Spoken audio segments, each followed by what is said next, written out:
So don't mind me, I'm doing my hair. But I got this thing where I feel like when something happens to you, about you, around you, you're the best one to tell your own story. Not everybody else, because a lot of people like to make shit up, or there's different perspectives and stories also.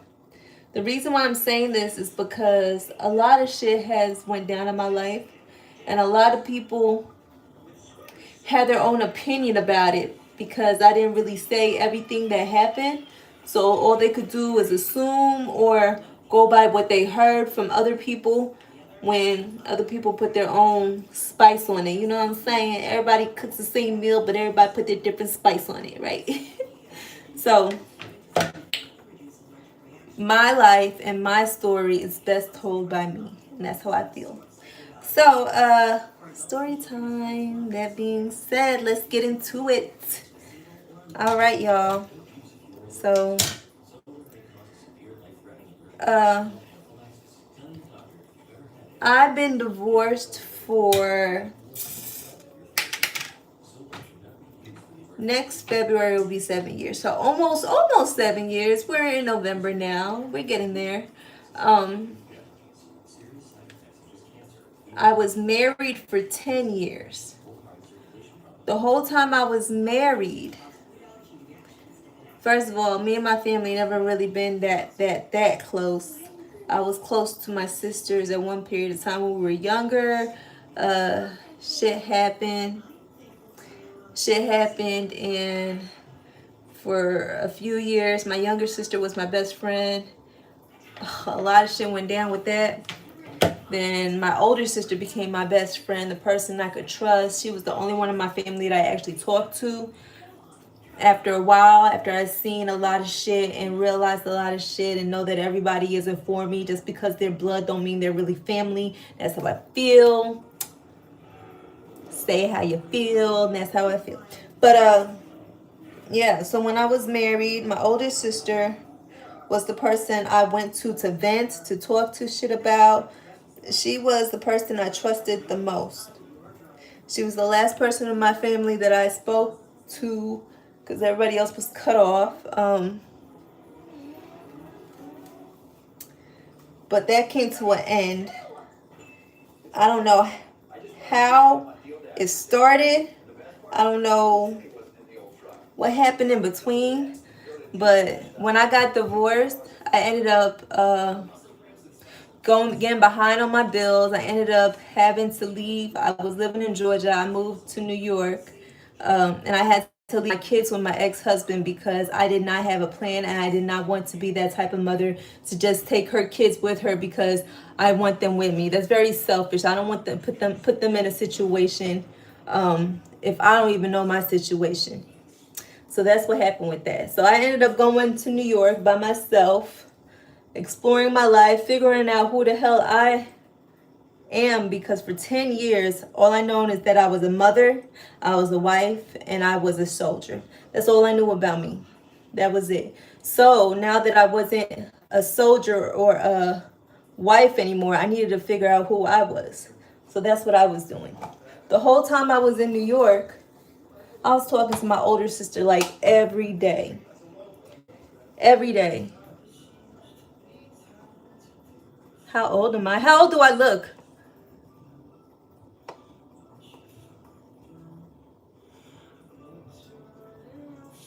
Why did they get cut off? I don't know what. Okay. Anyways, so I was talking to my sister every day because, like I said, she was the one who I thought was the person I could trust the most in my life. And I'm telling this story on YouTube because the people in the story, they watch me on YouTube and they think I don't know, but I'm not fucking stupid. So, she was literally my best friend. One day, my daughter calls me because my kids decided to spend the summer with my sister. She lives in Tennessee. My kids decided to spend the summer with my sister and her kids. My daughter calls me one day, frantic. I asked her what's going on. Come to find out, my son got in trouble. He was young. He was young, maybe about like 8 or 9, I think, 8 or 9ish. But he was watching something that he wasn't supposed to be watching. But instead of my sister calling me and letting me know, she decided to take matters on in her own hands. She called my ex-husband. This is my sister, the person I know my whole life. She doesn't know my ex-husband like that. Me and her sat here and talked about him together. But for some reason, she decided not to tell me what's going on with my children. She calls my ex-husband and tells him, and somehow, some way, they decided that it was okay to whoop my son. So my sister's husband, a big, strong man who intimidates everybody because of how big he is, decides to put his big ass hands on my son. So when my daughter tells me this, I'm livid. I'm absolutely livid.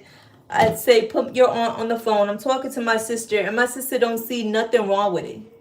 She don't see nothing wrong with the fact she ain't tell me about it. She don't see nothing wrong with the fact that she called my ex-husband instead of me. She don't see nothing wrong with the fact that she sent a grown man to touch my son. Nothing. So that was the end of our relationship. Right. There's nothing more, nothing less about it. So if anybody else has a problem or any comments or situations or want to add to that story, that's on them. That was the story. So at this point in time, I'm confused because I don't understand when my older sister and my ex-husband got so close where they could have conversations like this when I'm just a phone call away, and she could have just called me, her sister that she known all my life, 30 something years. I'm confused about that. So that's my story. Hi